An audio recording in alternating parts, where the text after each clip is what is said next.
ಯಾಕಂದ್ರೆ ಇಲ್ಲಿಂದ ಬಂದಂತ ಆರೋಪಿಗಳ ಹತ್ರ ಕೇಳಬೇಕು. ನಮ್ಮ ಹತ್ರ ಕೇಳಿದ್ರೆ ನಮ್ಗೆ ಇದಕ್ಕೆ ಉತ್ತರ ಇಲ್ಲ. ಇದನ್ನ ಶಾಸಕರ ಮೇಲೆ ಹೊರಿಸಿದ್ರೆ ನೋಡಿ, ಎಲ್ಲಿಯೋ ವಿಧಾನಸಭೆಯಲ್ಲಿಯೋ ವಿಧಾನಸಭೆಯಲ್ಲಿ ಇರ್ತಕ್ಕಂಥ ಶಾಸಕರು ಜನಸಾಮಾನ್ಯರಲ್ಲಿ ಜನಗಳ ಒಂದು ಡೆವಲಪ್ಮೆಂಟಿನ ಬಗ್ಗೆ ಆಲೋಚನೆ ಮಾಡುವಂಥ ಶಾಸಕರ ಹತ್ರ ಆರೋಪಿ ಹತ್ರ ಡ್ರ್ಯಾಗನ್ ಇಲ್ಲಿಂದ ಬಂತು ಅಂತ ಹೇಳಿದ ಇದಕ್ಕೆ ಉತ್ತರ ಇದೆಯಾ? ಇಲ್ಲ. ಅದು ಆರೋಪಿಗಳನ್ನ ವಿಚಾರಣೆ ಮಾಡುವಂಥ ಸಂದರ್ಭಗಳಲ್ಲಿ ಪೊಲೀಸ್ ಅದರ ಬಗ್ಗೆ ಬಾಯಿ ಬಿಡಿಸ್ತಾರೆ. ಆರೋಪಿಗಳು ಅದನ್ನು ಒಪ್ಕೊಳ್ಳುವಂಥ ವ್ಯವಸ್ಥೆ ಇದಿದೆ. ಸುದ್ದಿಯನ್ನ ಮಾಡುವಂಥವ್ರು ಬಿಜೆಪಿಯವರು. ಒಂದು ವೇಳೆ ನಮ್ಮ ಶಾಸಕರು ಭೇಟಿ ಕೊಟ್ಟರೆ ಸ್ಪೀಕರ್ ಆಗಿದ್ದುಕೊಂಡು ಕೂಡ ಇವತ್ತು ಅವರು ಅವರ ಕರ್ತವ್ಯವನ್ನು ಮರೆತು ರಾಜ್ಯಕ್ಕೆ ಹುನ್ನಾರ ಮಾಡ್ತಿದ್ದಾರೆ ಅಂತ ಅಪಪ್ರಚಾರ ಮಾಡೋರು ಕೂಡ ಇದೇ ಬಿಜೆಪಿಯವರು. ಹಾಗಾಗಿ ಇಂಥ ವಿಚಾರಗಳಿಗೆ ನಾವು ತಲೆಕೆಡಿಸ್ಲಿಕ್ಕೆ ಹೋಗುದಿಲ್ಲ. ಬಟ್ ಯಾರೇ ಒಂದು ಹೇಳಿದ್ದೇನೆ, ಯಾರಿಗೆಲ್ಲ ಇವತ್ತು ಅದರಿಂದ ಆಘಾತ ಉಂಟಾಗಿದೆ, ಯಾರಿಗೆಲ್ಲ ಇವತ್ತು ಆಸ್ಪತ್ರೆಗೆ ದಾಖಲಾಗಿದ್ದಾರೆ, ಅವರ ಯೋಗಕ್ಷೇಮಗಳನ್ನು ಆಸ್ಪತ್ರೆ ಮುಖಾಂತರವಾಗಿ ಮತ್ತು ಪೊಲೀಸ್ ಇಲಾಖೆಯ ಮುಖಾಂತರವಾಗಿ ನಮ್ಮ ಶಾಸಕರು ತಿಳ್ಕೊಂಡಿದ್ದಾರೆ. ನೋಡಿ, ಒಂದು ವಿಚಾರವನ್ನು ಸ್ಪಷ್ಟವಾಗಿ ಮಾಡ್ತಾರೆ. ಏನು ಅಂತ ಹೇಳಿದ್ರೆ, ಉಸ್ತುವಾರಿ ಸಚಿವರು ಬಂದಿದ್ರು. ಉಸ್ತುವಾರಿ ಸಚಿವರು ಬರುವುದಕ್ಕಿಂತ ಮುಂಚೆ ಅವರಿಗೆ ಆಗಿರ್ತಕ್ಕಂಥ ಟಿಪಿಗಿರ್ತದೆ, ಒಂದು ಪರ್ಮಿಟ್ ಇರ್ತದೆ. ಇವತ್ತು ಯಾವುದೆಲ್ಲ ಕಾರ್ಯಕ್ರಮಗಳಿದೆ ಅಂತ ಚಾಕ್ಔಟ್ ಆಗಿರ್ತಾರೆ.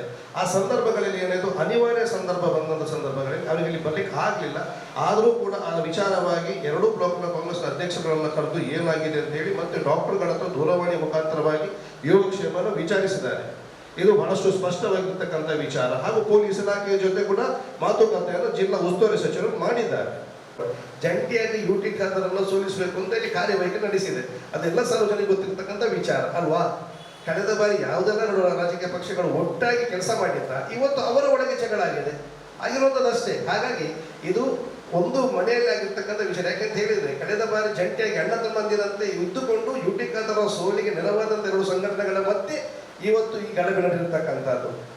ಅವತ್ತು ಬಾಯ್ತಾರೆ ಇದ್ರಲ್ಲ, ಅಣ್ಣ ತಮ್ಮ ಇದ್ರಲ್ಲ, ಮತ್ತೆ ಏನಾಯಿತು? ಇದರನ್ನ ಇವತ್ತು 6 ವರ್ಷಕ್ಕೆ ವಿಚಾರಣೆ ಮಾಡಬೇಕು. ಇದನ್ನ ಬಿಜೆಪಿ ಲೀಡರ್ಗಳು ಕೂತ್ಕೊಳಿಸಿ ಕೇಳಿಸಬೇಕು. ಯಾಕೆ ಲಾಸ್ಟ್ ಟೈಮ್ ಚುನಾವಣೆ ಬಂದಂಥ ಸಂದರ್ಭಗಳಲ್ಲಿ ಬಿಜೆಪಿಯ ರಾಜಕೀಯ ನಾಯಕರುಗಳು ಬರೆದು ಮಾತಾಡಿಸ್ಲಿಲ್ವಾ? ಸಂಘಟನೆಗೆ ಸಂಬಂಧಪಟ್ಟವರನ್ನ ಅವರ ಜೊತೆ ಮಾತುಕತೆ ನಡೆಸಲಿಲ್ವಾ? ಇವತ್ತೇನಾಗಿದೆ, ಮಾತುಕತೆ ನಡೆಸಲಿಕ್ಕೆ ಮಾತಾಡಿಸ್ಲಿ, ಏನು ವಿಚಾರ ಅಂತ ಕೇಳಲಿ. ನೋಡಿ, ನಾವು ಒಂದು ಸ್ಪಷ್ಟವಾಗಿ ಹೇಳುತ್ತೇನೆ, ನಾವು ನಮ್ಮ ಕಾರ್ಯಕರ್ತರನ್ನು ನಂಬಿಕೊಂಡು ನಾವು ಚುನಾವಣೆ ನಿಲ್ಲುವಂಥದ್ದು. ಅವರದ ಒಳಗೆ ಒಪ್ಪಂದ ಏನಿದೆ ಅಂತ ನಮ್ಗೆ ಗೊತ್ತಿಲ್ಲ. ಅವರ ಒಳ ಒಪ್ಪಂದ ಹೇಗಿದೆ, ಅಥವಾ ವೈಯಕ್ತಿಕವಾಗಿ ಖಾಲಿ ಯುಟಿ ಖಾದರನ್ನು ಮಾತ್ರ ಪಾಯಿಂಟ್ ಔಟ್ ಮಾಡಬೇಕು ಅಂತ ಹೇಳುವಂಥ ಎಜೆಂಡಾ, ಹಿಡನ್ ಎಜೆಂಡಾ ಅವರೊಳಗೆ ಇರ್ಬೋದು. ಅದು ನಮ್ಗೆ ಗೊತ್ತಿಲ್ಲ. ಅದನ್ನು ನೀವು ಅವ್ರ ಹತ್ರ ಪ್ರಶ್ನೆ ಮಾಡಬೇಕು. ನಮ್ಮ ಹತ್ರ ಪ್ರಶ್ನೆ ಮಾಡಿದ್ರೆ ನಮ್ಮ ಹತ್ರ ಉತ್ತರ ಇಲ್ಲ. ಯಾಕೆಂತ ಹೇಳಿದ್ರೆ, ಹುನ್ನಾರವನ್ನು ಮಾಡಿದವರು ನಾವಲ್ಲ, ಅವರು. ನಾವು ನಮ್ಮ ಕಾರ್ಯಕರ್ತರ ನಂಬಿ, ಕಾರ್ಯಕರ್ತರ ಶ್ರಮವನ್ನು ನಂಬಿ ನಾವು ಚುನಾವಣೆ ಎದುರಿಸುವಂಥವರು. ಹಾಗೂ ನಮ್ಮ ಶಾಸಕರು ಮಾಡಿರ್ತಕ್ಕಂಥ ಅಭಿವೃದ್ಧಿಯನ್ನು ನಂಬಿಕೊಂಡು ಜನರಲ್ಲಿ ಮತ ನೀಡುವಂಥದ್ದು. ಹಾಗಾಗಿ ನಮಗೆ ಅದರ ಬಗ್ಗೆ ಯಾವುದೇ ತಲೆಕೆಡಿಸುವಂಥ ಆಸಕ್ತಿ ಕೂಡ ಇಲ್ಲ. ನಾವು ಅದನ್ನು ತಲೆಕೆಡಿಸಲಿಕ್ಕೆ ಹೋಗುವುದು ಕೂಡ ಇಲ್ಲ. ಪ್ರಚಾರ ಮಾಡೋದು ಹೊರತಾಗಿ ಪೊಲೀಸ್ ಇಲಾಖೆಯಲ್ಲಿ ತನಿಖೆಯಲ್ಲಿ ಬಂದಿದಾ? ಪೊಲೀಸ್ ಇಲಾಖೆ ತನಿಖೆ ಮಾಡ್ತಿದೆ ಅಲ್ಲ. ಪೊಲೀಸ್ ಇಲಾಖೆಯ ಮೇಲೆ ನಮಗೆ ಸಂಪೂರ್ಣವಾಗಿರ್ತಕ್ಕಂಥ ನಂಬಿಕೆ ಇದೆ. ಪೊಲೀಸರು ತನಿಖೆ ಮಾಡಿ ಸತ್ಯ ಸಂಗತಿಗಳನ್ನು ಹೊರತರ್ತಾರೆ. ಇವತ್ತು ಇಲ್ಲ ಸಲ್ಲದ ಆರೋಪಗಳನ್ನು ಬಿಜೆಪಿಯ ಶಾಸಕರು ಮಾಡ್ತಾ ಇದ್ದಾರೆ. ಅವರಿಗೆ ಈಗ ನೋಡಿ, ಇದನ್ನೇನು ಅಂತ ಹೇಳಿದ್ರೆ, ಹಿಡನ್ ಎಜೆಂಡಾ, ಜನಗಳ ಮೈಂಡನ್ನು ಡೈವರ್ಟ್ ಮಾಡಲಿಕ್ಕೆ. ಈ ದೇಶದ ಪ್ರಧಾನಮಂತ್ರಿ ಅವರು ಪ್ರಮಾಣ ವಚನ ಸ್ವೀಕರಿಸಿದ ನಂತರ ಬಸ್ ಅವಘಡ ಸಂಬಂಧಿಸಿತು. ಬಸ್ ಅವಘಡ ಆಗಿದೆ, ಬಹುಶಃ ತಮಗೆಲ್ಲ ಗೊತ್ತಿದೆ ಅಂತ ನಾನು ಎಣಿಸ್ತೇನೆ. ಅಟ್ಯಾಕ್ ಆಗಿದೆ, ಅಟ್ಯಾಕ್ ಮಾಡಿದ್ರು. ಒಂದೇ ಒಂದು ಮಾಧ್ಯಮಗಳಾಗಲಿ ಒಬ್ಬನೇ ಬಿಜೆಪಿಯ ಶಾಸಕರಾಗಿ ಮಾತಾಡಿದಕ್ಕೆ ಸಂಬಂಧಿಸಿದ ವಿಚಾರ ಯಾಕೆ ಮಾತಾಡಲಿಲ್ಲ? ಮಾತಾಡಬೇಕಿತ್ತಲ್ಲ. ಇದನ್ನೆಲ್ಲ ಮೈಂಡ್ ಡೈವರ್ಟ್ ಮಾಡುವಂಥದ್ದು, ಇಲ್ಲ ಸಲ್ಲದ ಸ್ಟೇಟ್ಮೆಂಟ್ಗಳನ್ನೆಲ್ಲ ಕೊಟ್ಟು ಈ ಯುವ ಜನರನ್ನ ಉದ್ವೇಗಗೊಳಿಸುವಂಥ ಕಾರ್ಯದಲ್ಲಿ ಇವತ್ತು ಪ್ರವೃತ್ತಿಗೊಂಡಿದ್ದಾರೆ. ಇವತ್ತು ಬಿಜೆಪಿ ರಾಜ್ಯದಲ್ಲಿ ಇಲ್ಲ, ಹತಾಶೆಗೊಂಡಿದ್ದಾರೆ. ಇವತ್ತು ಕೇಂದ್ರದಿಂದ ಬಿಜೆಪಿಯ ಶಾಸಕರಿಗೆ ಕರ್ನಾಟಕ ರಾಜ್ಯದ ಲೀಡರ್ಗಳಿಗೆ ಕೇಳುವಾಗ ಹೇಳಲಿಕ್ಕೆ ಉತ್ತರ ಇಲ್ಲ.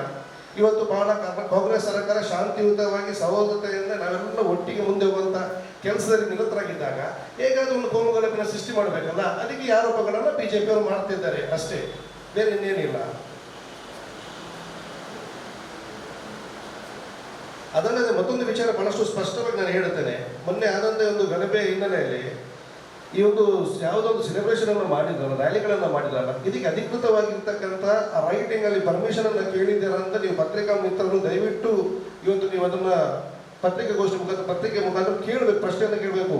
ಬಿಜೆಪಿಯ ಶಾಸಕರ ಹತ್ರ ಕೇಳಿ, ಹೌದಾ ನೀವು ಯಾವುದೋ ನೀವು ಇಷ್ಟೆಲ್ಲ ರ್ಯಾಲಿಗಳೆಲ್ಲ ಮಾಡಿದ್ರ, ಯಾವುದೋ ರೈಟಿಂಗ್ ಅಂತ ಕುಂಟು ರ್ಯಾಲಿ ಮಾಡಿದ್ರ, ಪರ್ಮಿಷನ್ ಇದೆಯಾ ಅಂತ ಹೇಳುವಂಥ ವಿಚಾರವನ್ನು ನೀವು ಕೇಳಿ. ಆಥರೈಸ್ ಅಲ್ಲ, ಅನ್ಆಥರೈಸ್ ಆಗಿ ಮಾಡಿರ್ತಕ್ಕಂಥ ಇವತ್ತೊಂದು ರ್ಯಾಲಿಗಳು ಉದ್ವೇಗಕಾರಿ ಭಾಷಣಗಳನ್ನು ಮಾಡಿ, ಪ್ರಚೋದನಕಾರಿಗಳನ್ನು ಮಾಡಿ, ಇವತ್ತು ಶಾಂತಿಯುತವಾಗಿರ್ತಕ್ಕಂಥ ನಮ್ಮ ಕ್ಷೇತ್ರ, ನಮ್ಮ ಜಿಲ್ಲೆಯನ್ನು ಮತ್ತೆ ಶಾಂತಿಯನ್ನು ಕೆಡಿಸುವಂಥ ಕೃತ್ಯಕ್ಕೆ ಇವತ್ತು ಕೆಲವು ಸಂಘಟನೆಗಳು ಕುಮ್ಮಕ್ಕು ಕೊಡ್ತಾ ಇದೆ. ಮತ್ತು ಜವಾಬ್ದಾರಿಯಾಗಿರ್ತಕ್ಕಂಥ ಜವಾಬ್ದಾರಿ ಸ್ಥಾನದಲ್ಲಿ ಇರ್ತಕ್ಕಂಥ ಶಾಸಕರು, ಅದು ಯಾವುದೇ ಪಕ್ಷದವರಾಗಿರಲಿ, ಯಾವುದೇ ಕ್ಷೇತ್ರಕ್ಕೆ ಸಂಬಂಧಪಟ್ಟಿರೋರಾಗಿರಲಿ, ಕಳಕಳಿಯಾಗಿ ನಾವು ವಿನಂತಿ ಮಾಡೋದೇನು ಅಂತ ಹೇಳಿದರೆ, ಇವತ್ತು ತಮಗೆಲ್ಲ ಗೊತ್ತಿದೆ ಘಟನೆ, ಯಾರು ಬೊಬ್ಬಿಡ್ದಂಥವರಾಗಿರ್ಬೋದು ಅಥವಾ ಯಾರು ಚೂರಿ ನೀರಿತಕ್ಕೊಳಗಾಗಿರ್ಬೋದು, ಚೂರಿತನ ಮಾಡಿರುವಂಥವರಾಗಿರ್ಬೋದು, ಇದು ಯಾರೇ ತಪ್ಪಿಸಿದ್ರು ಕೂಡ ಪೊಲೀಸ್ ಇಲಾಖೆ ಅದರ ವಿರುದ್ಧ ಕಾನೂನು ಕ್ರಮ ಕೈಗೊಂಡೇ ಕೊಡ್ತದೆ. ಆದರೆ ನಾವು ಇವತ್ತು ಮಾಡಬೇಕಾದಂಥ ನಮ್ಮ ಜವಾಬ್ದಾರಿ ಏನು ಅಂತ ಹೇಳಿದರೆ, ಇಲ್ಲ ಸಲ್ಲದ ಆರೋಪಗಳನ್ನು ಮತ್ತು ಸುಳ್ಳು ಸುದ್ದಿಗಳನ್ನು ಸಾಮಾಜಿಕ ಜಾಲತಾಣಗಳಲ್ಲಿ, ಅದು ವಾಯ್ಸ್ ಮೆಸೇಜ್ ಆಗಿರ್ಬೋದು, ನೋಟ್ ಮೆಸೇಜ್ ಆಗಿರ್ಬೋದು, ಅಥವಾ ಬೇರೆ ಬೇರೆ ರೀತಿಯಾಗಿರ್ತಕ್ಕಂಥ ಮೆಸೇಜ್ನ ರೂಪಗಳಲ್ಲಿ ಇಂಟರ್ನೆಟ್ಗಳಲ್ಲಿ ಕಮೆಂಟ್ ಆಗಿರುವಂಥ ಹಾಕುವಂಥದ್ದಾಗಿರ್ಬೋದು, ಫೇಸ್ಬುಕ್, ಟ್ವಿಟರ್ ಅಥವಾ ಇನ್ಸ್ಟಾಗ್ರಾಮ್, ಯಾವುದೇ ಸೋಷಿಯಲ್ ಮೀಡಿಯಾ ಇದ್ದರೂ ಕೂಡ ಇಂಥ ಸಾಮಾಜಿಕ ಜಾಲತಾಣಗಳಲ್ಲಿ ಇಲ್ಲ ಸಲ್ಲದ ಆರೋಪಗಳನ್ನು ಮತ್ತು ಸುಳ್ಳು ವಿಚಾರಗಳನ್ನು, ಸುಳ್ಳು ವಿಷಯಗಳನ್ನು ಹರಡಿಸುವಲ್ಲಿ ಯಾರೂ ಕೂಡ ಪ್ರವೃತ್ತರಾಗಬಾರದು. ದಯವಿಟ್ಟು ಅಂಥದ್ದು ಯಾರಾದರೆ ಮಾಡ್ತಿದ್ರಿ ಈ ಕ್ಷಣವೇ ಅದನ್ನು ನಿಲ್ಲಿಸಬೇಕು ಅಂತ ತಮ್ಮಲ್ಲಿ ವಿನಂತಿಯನ್ನು ಮಾಡಿಕೊಂಡು, ಪೊಲೀಸ್ ಇಲಾಖೆಯವರು ತಮ್ಮ ಇಲಾಖೆಯಲ್ಲಿ ಅವರು ಕಾರ್ಯಪ್ರವೃತ್ತರಾಗಿ ತನಿಖೆ ನಡೆಸ್ತಾ ಇದ್ದಾರೆ.